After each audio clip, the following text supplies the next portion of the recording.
Deepu. Ma'am, Sudeep అని పేరు పెట్టి దీపు అని పిలుస్తావేంటి? నువ్వు ఇంటికి దీపానివరా, పున్నమి చంద్రుడివి. ఇంకేం చంద్రుణ్ణి? సూర్యుడు తిరిగొచ్చాడు కదా. ఇక నీకు నాకు అమావాస్యే. వాడు వస్తాడని ఊహించలేదురా. పెళ్లి చేసుకొని వస్తాడని అస్సలు ఊహించలేదు. నాకు వదిన పైన డౌట్ ఉంది మామ్. ఇందాకొచ్చింది రాంగ్ కాల్ కాదనిపిస్తుంది.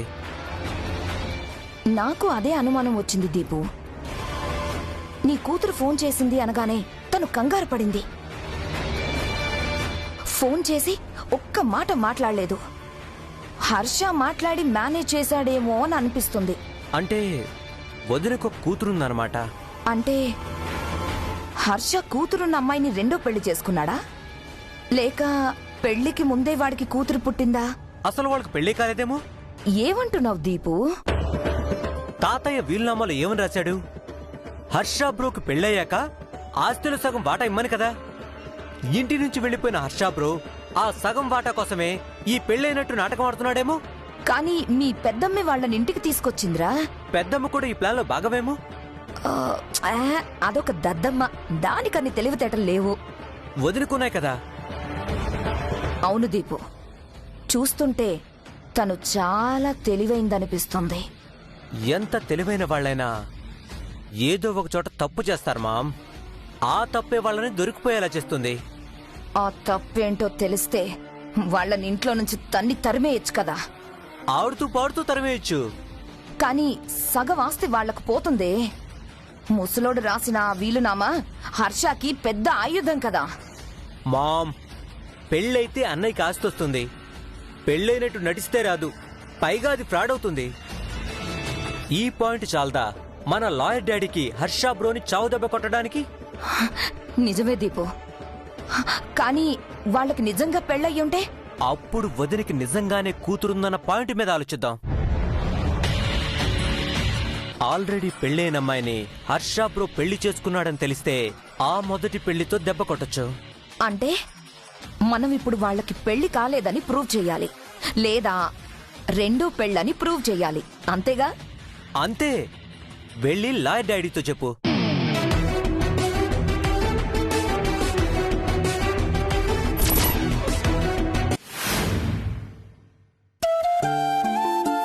ఎందుకు మావయ్య మా మమ్మీతో మాట్లాడుతుంటే రాంగ్ నెంబర్ అని చెప్పి కట్ చేశారు? అలా మీ అన్నయ్య చెప్పబట్టి గండం గడిచిందమ్మా.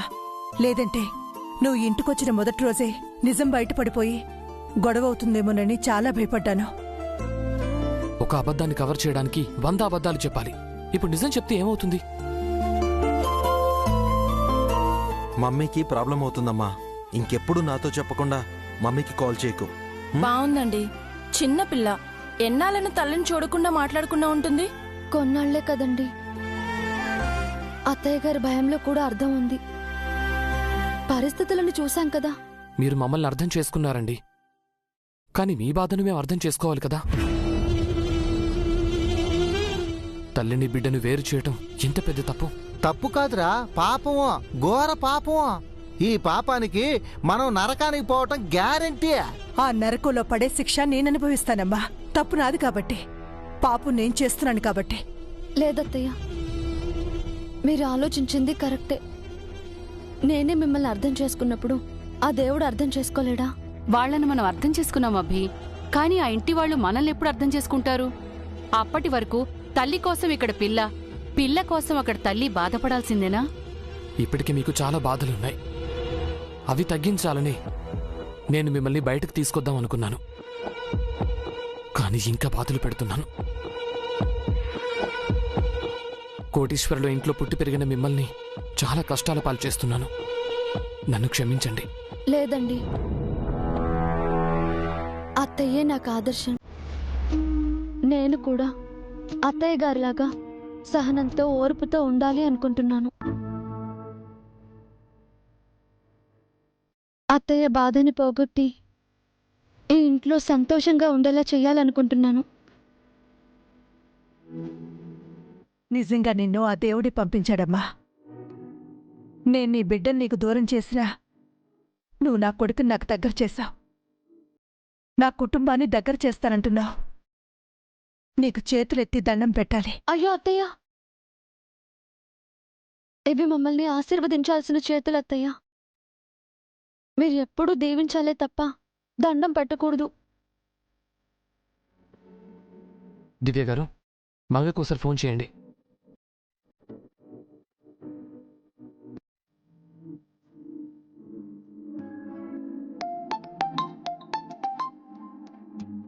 ఇదిగో మమ్మీ కాల్ చేస్తోంది. హలో. హలో అన్నయ్య. ఎలా ఉన్నావమ్మా? దివ్య, మంగను వదిలేసి వెళ్ళావు. బిడ్డను వదిలేసిన తల్లి ఎంత బాధపడుతుందో నువ్వు కూడా అంతే బాధపడుతున్నావు కదూ. కొన్నాళ్ళు తప్పదు కదన్నయ్య. మంగ గురించి నువ్వేం దిగులు పడకమ్మా, నేను చూసుకుంటాను. ఇదిగో మంగతో మాట్లాడమ్మా. Hello mummy. సారీ మంగ, ఇందాక నీతో మాట్లాడ.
ఉంటుంది.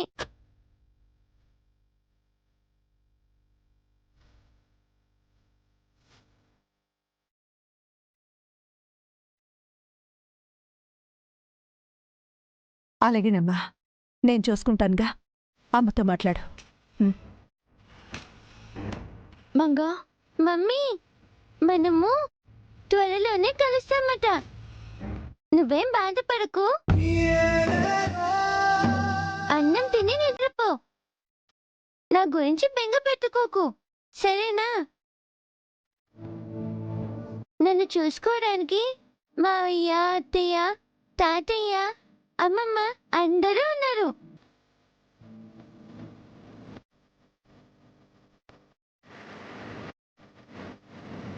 ఆడుకోవడానికి జయశ్రేయ ఉన్నారు. నేను బానే ఉంటాను, కానీ త్వరగా నన్ను తీసుకెళ్ళిపో మమ్మీ. నేను లేకపోతే నువ్వు బాధపడతావు, ఏడుస్తావు. అందుకే మమ్మీ.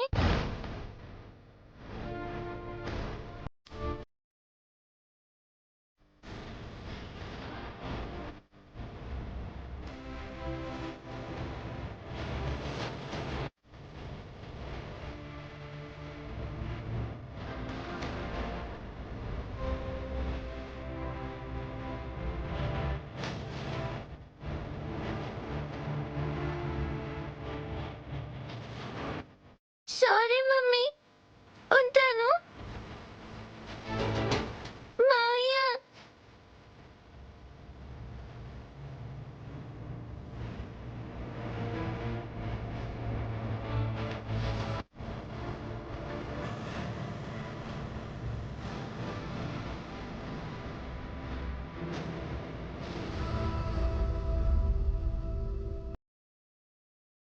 దివ్య, తను నా కూతురు కాదత్తయ్య, మా అమ్మ. అంత బాధలో ఉండి కూడా నన్ను ఓదారుస్తుంది. అవునమ్మా, దేవుడు నాకు మంచి కోడల్ని మనవరాల్ని ఇచ్చాడు.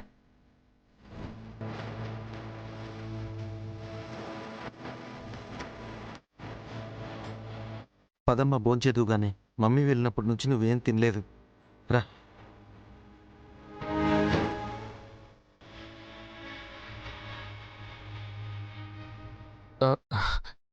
రండి భోజనం చేద్దాం. మీరు ఇంటికి వచ్చినప్పటి నుంచి ఏమీ తినలేదు. నాకు ఆకలిగా లేదండి. అలా అనకూడదమ్మా. నువ్వు తినకపోతే మంగ బాధపడుతుంది. తన కోసమైనా నువ్వు తినాలి. ముందు స్నానం చేసి బట్టలు మార్చుకుని రండి, భోంచేతురు గాని. వెళ్ళండి. పదండి. తల్లి కూతురు సెంటిమెంటు మనకు బాగానే వర్కౌట్ అవుతుంది శశి. తల్లిని వదిలి పిల్ల, పిల్లని వదిలి తల్లి ఉండలేరని అభితో చెప్పి మంగని తొందరగా ఇక్కడి నుంచి పంపించేద్దాం. అవును శశి, లేదంటే ఆ దివ్య ఇక్కడికి వచ్చేస్తుంది. వస్తూ ఆ హర్షగాణ్ణి, ఆ హర్ష అమ్మని వెంట పెట్టుకొస్తుంది. ఆ దరిద్రాన్ని, ఆ వెధవసంతనంతా మనమే భరించాలి. అంత కర్మ మనకెందుకు? మా అన్నయ్యను చంపి మరొకరిని పెళ్లి చేసుకునేదాన్ని నేనెలా క్షమిస్తాను? దాన్ని ఇంటికి రానివ్వను. దీన్ని ఇంట్లో నుంచి పంపించేస్తాను. ఇకపై మన పని ఇదేనమ్మా. మంగని పంపించేయడమే మన టార్గెట్. పైగా ఇది పాపమేం కాదు. తల్లి కూతుళ్ళని కలుపుతున్నాం కదా, పుణ్యమే.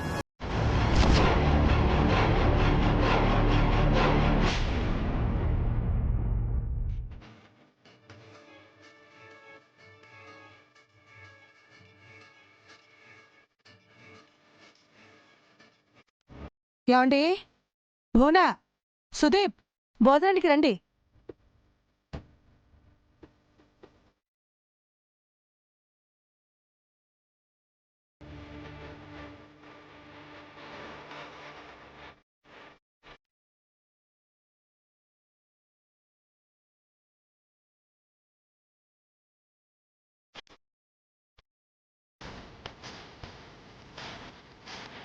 మీ నాన్నగారిని రానివరా? అప్పుడే కూర్చుంటావేంటి? ఆయనేమో స్కూల్ హెడ్ మాస్టర్ కాదు, నేనేమో ఆయన స్టూడెంట్ని కాదు.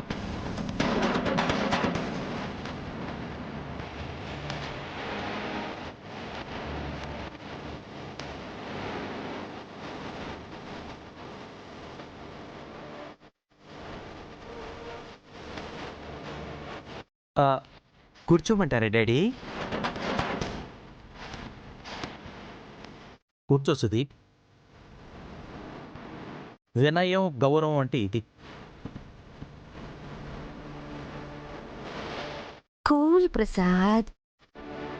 ఎవరి అలవాట్లు పద్ధతులు వాళ్ళవి. ఏదైనా పెంపకంలో ఉంటుంది.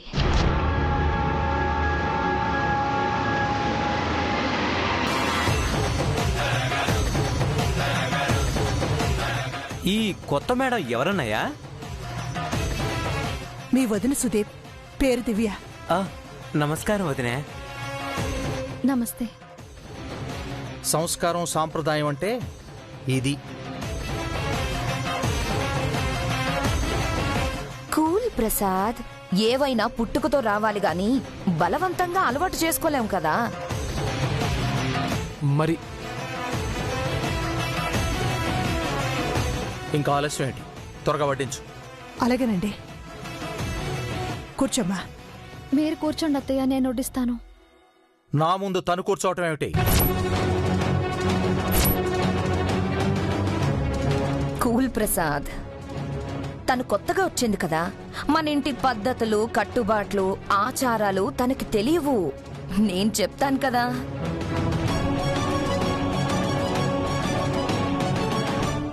చూడమ్మా దివ్య, భర్త తిన్న తర్వాత భార్య భోజనం చేయడం మా ఇంటి పద్ధతి. భర్త ముందు భార్య కూర్చోకపోవడం మా కుటుంబ ఆచారం. మరి మీరు కూర్చున్నారేంటి పిన్ని? మీరు ఆయనకు భార్య కాదా?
నాన్నగారితో కూడా పడకుండా ముందు భోంచే. అమ్మ దివ్య, నాకు మొదటి నుంచి అందరూ తిన్న తర్వాత తినడం అలవాటు. ముందు నువ్వు కూర్చోమ్మా. ఇంటి కోడలైనా అందరితో పాటు కలిసి కూర్చుని భోంచేయొచ్చా, లేక తను కూడా ఆఖరినే తినాలా? అది తన సంస్కారాన్ని బట్టి ఉంటుంది. సంస్కారం గురించి మీరు చెప్పకండి. మనకన్నా ఎంతో ఉన్నతమైన కుటుంబం నుంచి వచ్చింది తను. ఆ ఇంటి పద్ధతులు, ఆచారాలు, సాంప్రదాయాలు మీ ఊహకందవు. ఏంటండి మీరు భోంచేయకుండా మాటలు పెట్టుకున్నారు? వాడికి నాతో గొడవ పట్టడం సరదా. నన్ను బెదిరించటం, ఎదిరించటం వాడికి అలవాటైపోయింది. కనీసం చిన్నవాడిని చూసైనా నేర్చుకోమని చెప్పు.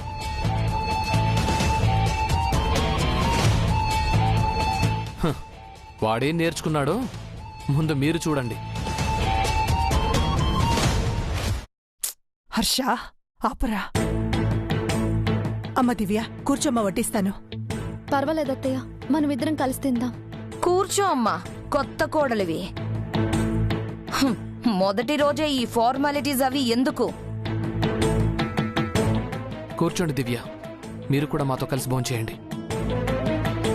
ఏమిటి కూర్చోండి? మీరు భార్యను అలా కూడా పిలుస్తారా? ఏ భార్య అయితే గౌరవించకూడదా?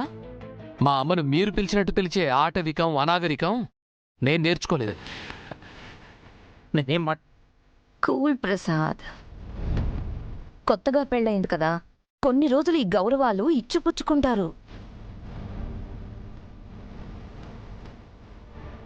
కూర్చోమ్మా, కూర్చో, కూర్చో.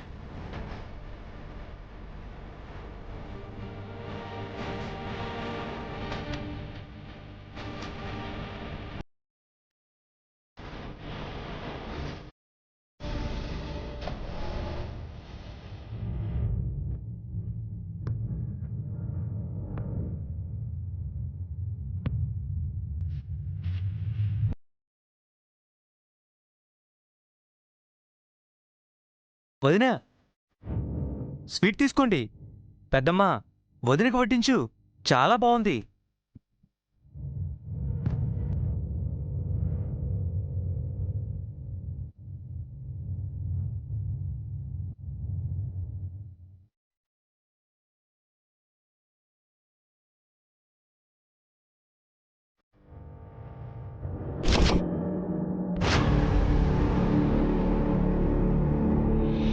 ఉండలేను మమ్మీ, నువ్వే గుర్తొస్తావు.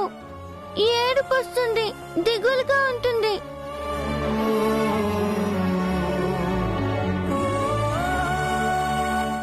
ఈ పాయసం అంటే మంగకి చాలా ఇష్టం.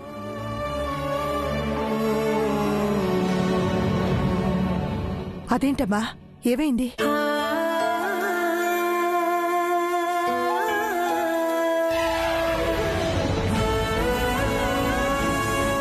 కూతురు గుర్తొచ్చిందేమో.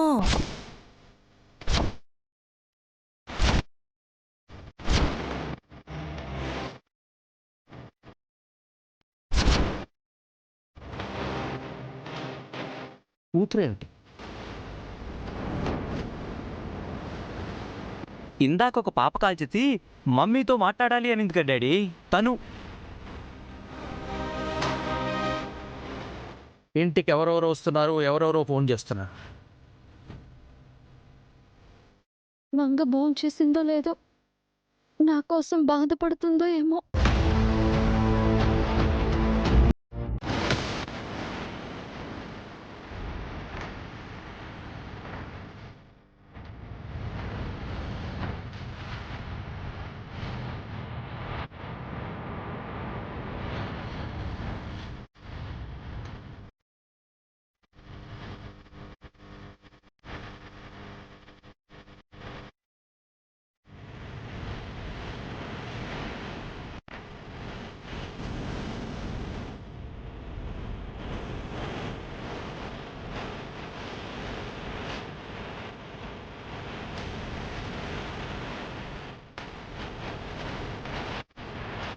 మంగా, త్వరగా రామా. వస్తున్నాను మావయ్య.